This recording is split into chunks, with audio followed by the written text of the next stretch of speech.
Every successful freelancer has one thing in common, and it's not gear. It's the willingness and the ability to push through the burnout stages when you're not being valued for the work that you're providing. You're probably not burnt out right now from creating. You're probably burnt out for creating for clients who don't see the value in your work and don't pay you according to the value of your work. Forgive me, I'm making this at a gas station right now. I have a bus call here in like 15 minutes. I'm heading out for a week tour. But I wanted to pop on here real quick and just talk to you guys real quick. Because when I was first starting out, I thought I had to have the latest and greatest red camera and the cinema lens and the gimbal and everything. But it took me like 6 years to realize that it's not the gear that keeps you booked and keeps those clients rolling in. You know, lately I'm like, why do I get more opportunities than some of these videographers and photographers out here that I know are way more talented than me and can shoot better video or photo than me? Or I see others that just kind of give up on the dream and, you know, go get a job or go still do photo and video, but they do it for someone else under someone else's company,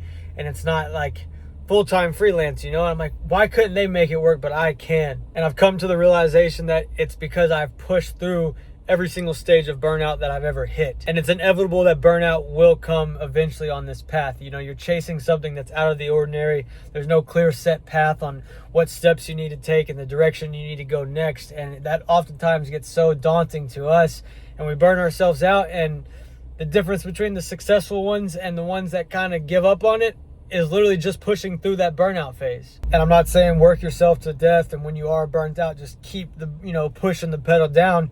But I almost kind of am saying that because you kind of have to do that. Obviously, your mental health is very important.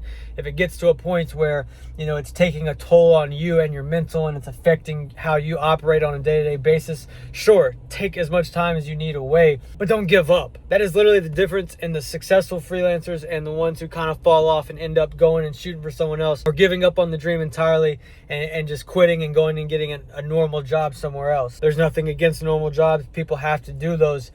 But if you start this and you're trying to do the freelance route and you want to continue to build sustainability with it, you want to get those bookings on tour like I'm fixing to go on here in 15 minutes.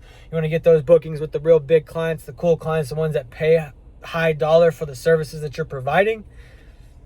You're going to have to suck. You're going to have to feel like everything's falling apart, and you're going to have to live through the burnout stages and keep persevering through that.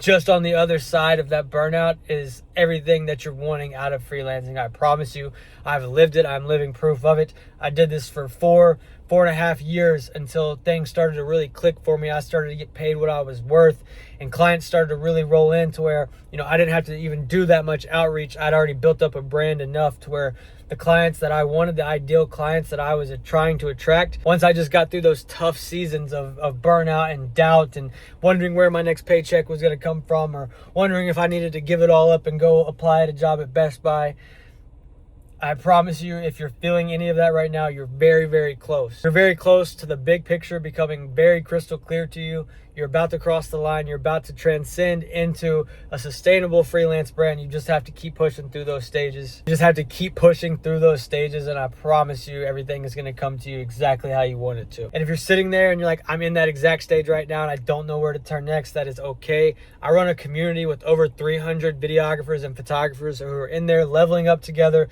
learning how to land retainer clients, learning how to switch their mindset, shift the mindset, and start attracting high-paying people and get out of that burnout stage. Because guys, I promise you, I've been there. I know exactly where you're at. I want to help you get out of that and start transcending and scaling up your freelance business and get the life of freedom that we all desire when we first start out doing this. If you're interested in joining and you want to level up your freelance brand, I'm going to link it in the description, the invite link to come join us. Once you're in there, you and I will hop on a one-on-one call, kind of assess and see where you're at in your freelance journey, see what steps that I think you might need to take, things that need to be cut back, and help you get going in the right direction. So again, I'm going to link it in the description. We host weekly live calls. There's digital resources and a network of videographers and photographers who understand you and the journey that you're on. Again, that's going to be linked in the description. I hope to see you guys in there, and I'll talk to you soon. Peace.